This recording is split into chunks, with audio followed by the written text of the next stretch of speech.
جان زندگی ہے، دستور بندگی ہے۔ اعوذ باللہ من الشیطان الرجیم، بسم اللہ الرحمن الرحیم، الحمد لأہلہ والسلام علی اہلہا۔ امام معصوم کا فرمان ہے، لکل شیء ربیع وربیع القرآن شہر رمضان۔ ہر چیز کے لیے ایک بہار کا موسم ہوا کرتا ہے، اور قرآن کے لیے موسم بہار ماہ مبارک رمضان ہے۔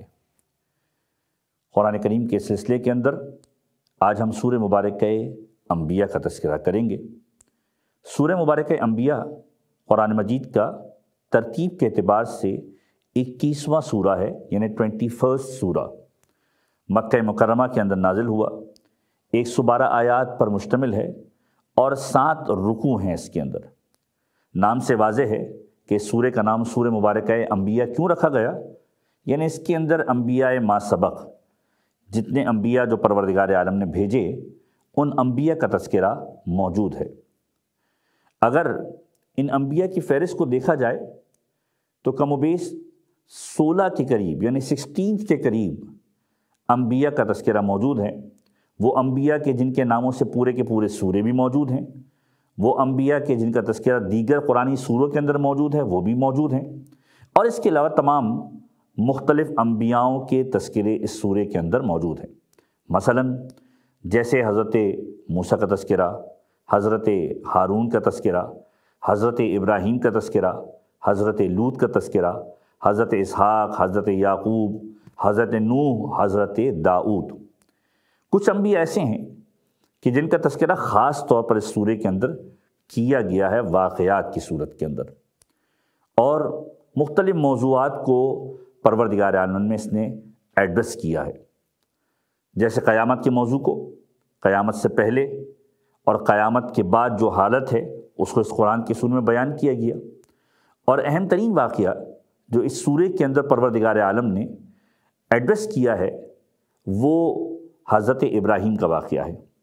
حضرت ابراہیم کے دور کے اندر نمرود سے متعلق جو واقعات آپ سنتے ہیں، آتش نمرود کے اندر حضرت ابراہیم کو ڈالا جا رہا ہے، اور جب ڈالا جا رہا ہے یہ پورے کے پورے واقعات، اس سے پہلے حضرت ابراہیم نے کیا کیا، بتوں کو توڑا، بڑے بت کو توڑا، اور جو واقعات جو ہسٹری کے اندر آپ سنتے ہیں حضرت ابراہیم سے متعلق، ابراہیم بت شکن یہ نعرہ ہم سنتے رہتے ہیں۔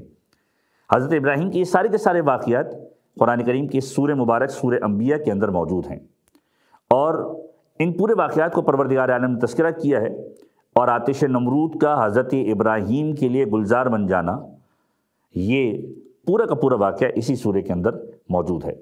آیت نمبر 69 کے اندر باقاعدہ طور پر پروردگار عالم نے اس جملے کو پرٹیکولرلی استعمال کیا ہے جو ہم سنتے ہیں کہ یا نار کونی بردن و سلامہ، کہ اے آگ ٹھنڈی اور گلزار ہو جا۔ تو حضرت ابراہیم کا تذکرہ، حضرت ابراہیم کے پورے واقعات کا تذکرہ، حضرت جبرائیل کا آنا اور حضرت ابراہیم کی مدد کے لیے اپنے آپ کو پیش کرنا، اور پھر حضرت ابراہیم کا جملہ کہنا کہ میں پروردگار پر توکل کرتا ہوں۔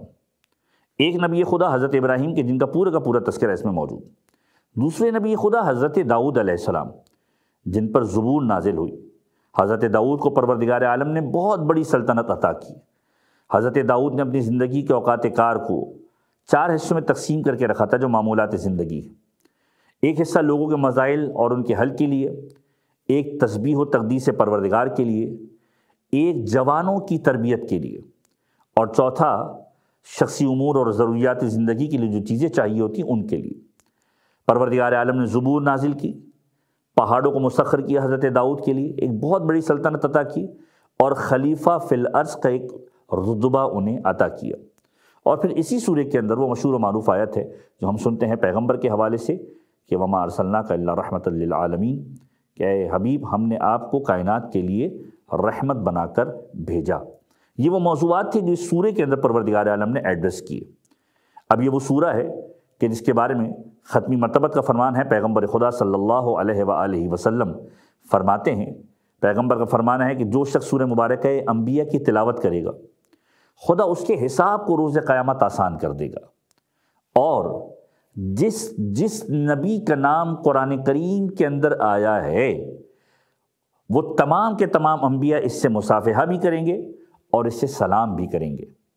امام صادق علیہ الصلوۃ والسلام فرماتے ہیں کہ جو شخص سورہ انبیاء کی چاہت رکھتے ہوئے اس کی تلاوت کرے وہ اس شخص کی مانند ہوگا جو جنت میں انبیاء کا ہم نشین ہوگا اور دنیا کے لوگوں کی نظروں میں روب و دبدبے والا ہوگا۔ پروردگار عالم کی بارگاہ میں دعا ہے کہ پروردگار ہم سب کو قرآن کریم کی تلاوت کرنے کی، اسے سمجھنے کی، اس پر عمل کرنے کی توفیق عنایت فرمائے۔ وآخر دعوانا ان الحمد للہ رب العالمین۔ قرآن پڑھو